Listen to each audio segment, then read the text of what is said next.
My existence is my resistance. It's sort of like I can't wake up in the day and not address things as a Native person. And so I kind of feel like I have a responsibility to speak up. An petuash demi takuyapi Danielle C. Walker machiapi mahunk papa Lakota no acheti shaku in Mahata, Denver, Colorado, Owati. Hello, I always like to start myself off greeting in my traditional language, the Lakota language. My name is Danielle C. Walker. I am from the Standing Rock Sioux tribe of North Dakota, but currently live in Denver, Colorado. I'm an artist, a mom, and a owner of a nonprofit. My dad once told me, Danielle, if you don't speak up, nobody will do it for you. My dad was the very first artist that I ever knew existed. He's a painter, and also he drew a lot. Growing up on the reservation, there's not a lot of resources, so I think he just utilized what he could. When he passed away, I kind of inherited all his art supplies, and so sometimes to this day I'll still like paint with his paintbrushes.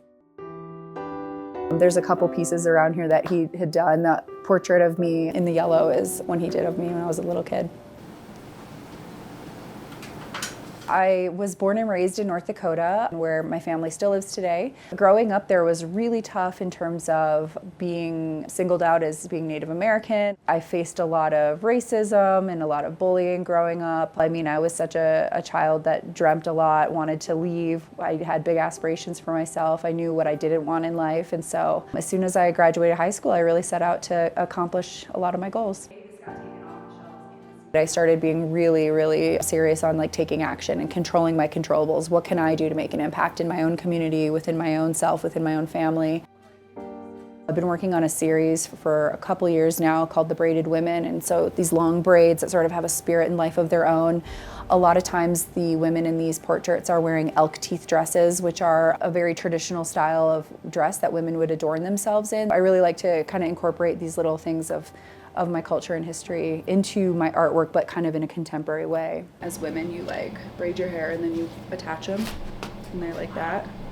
A lot of that has to do with my culture and my background, which inherently is a lot about activism and standing up and having a voice and representing. My art kind of blends into art and activism. I sort of call it Artivism.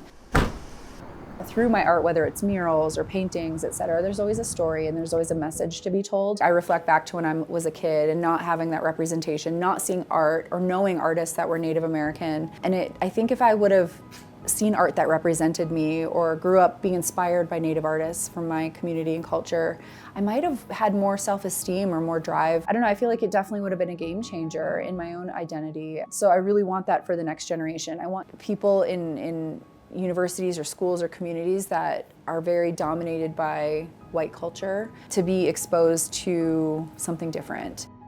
For me, art is another way to tap into audiences that might not otherwise hear me yelling in the Capitol building.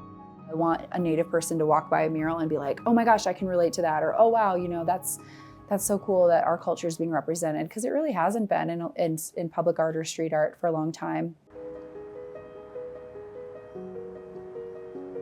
I want kids in schools to be like, wow, look at that, that represents me, or that looks like that could be my grandma, or I know what that symbol means, and you know, my peers might not know, but I know.